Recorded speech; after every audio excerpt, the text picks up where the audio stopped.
Okay, welcome to this edition on Monday, September 14th of the Native News Update. I'm your host for today's program, Paul Domain. Many of the stories right here can also be found at our website at IndianCountryNews.com. Here are the news stories for the day from the Associated Press and other Native news services.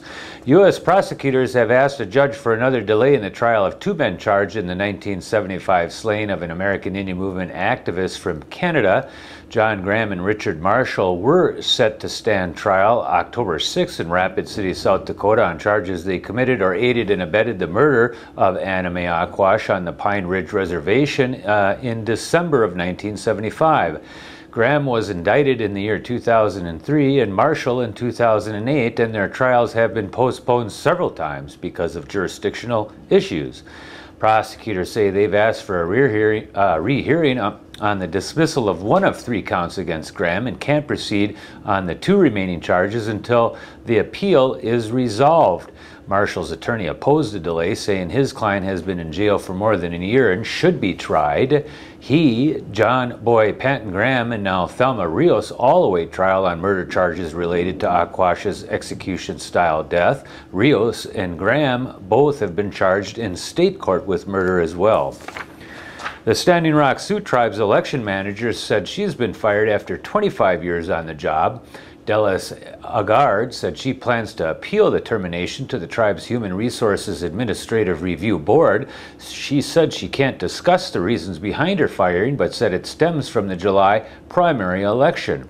A recount put Vice Chairwoman Avis Little Eagle out of the race for tribal chairman when current chairman Ron His Horses Thunder maintained a one-vote lead after ballots were counted a second time.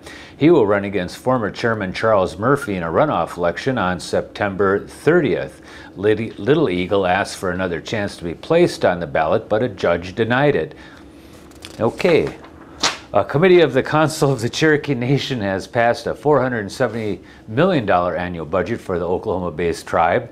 The budget, which is up for final approval today, includes increases in college scholarship funding.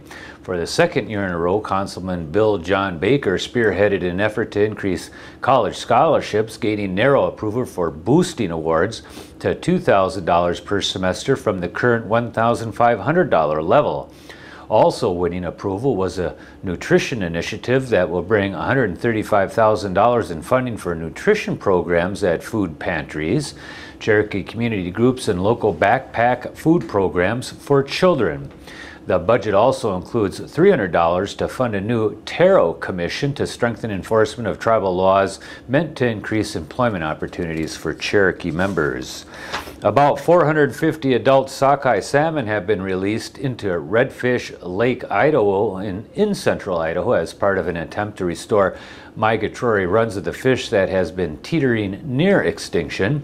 Altogether, federal, state, and tribal officials hope to put at least 1,200 adult sockeye into the lake this year, including about 600 fish that return from the Pacific Ocean this summer. The fish being released into the lake to spawn are a combination of captive broodstock reared at the Fish and Game's Eaglefish Hatchery in southwest Idaho and from a federal fish in Washington state and state that journeyed to the ocean and back. The first batch of fish were released last week.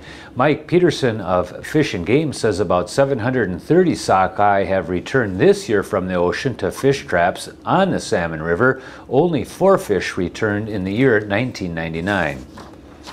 Assistant Secretary of Indian Affairs Larry Echo Hawk announced that he will be visiting the Rough Rock Community School on September 16th, where he will be joined by Navajo Nation President Joe Shirley to attend a ceremonial groundbreaking for the Phase 2 portion of the Rough Rock Community School Replacement Project.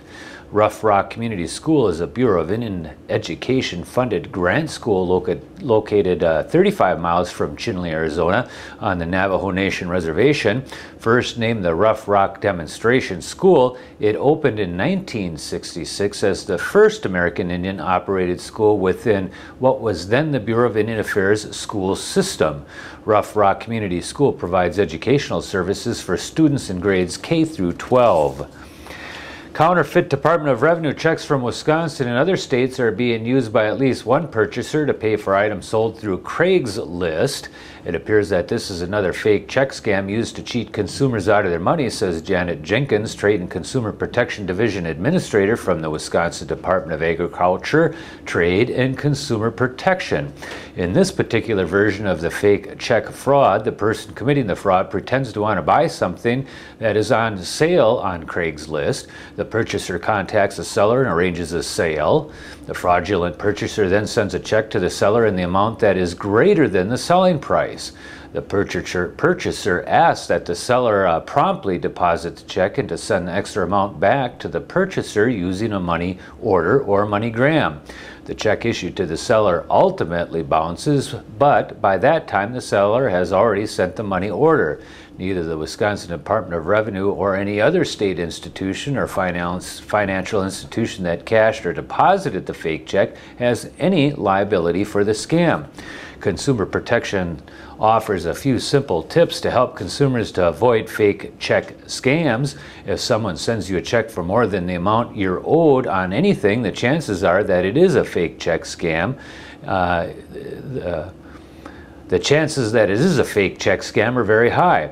Anyone who asks you to wire funds via Western Union, MoneyGram, or any other wire services in conjunction with such a purchase is almost certainly a scam as well.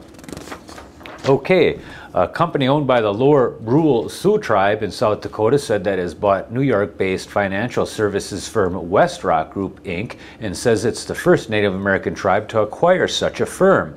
LBC Western Holdings refused to release terms of the deal, but it's been in the works for about 3 years.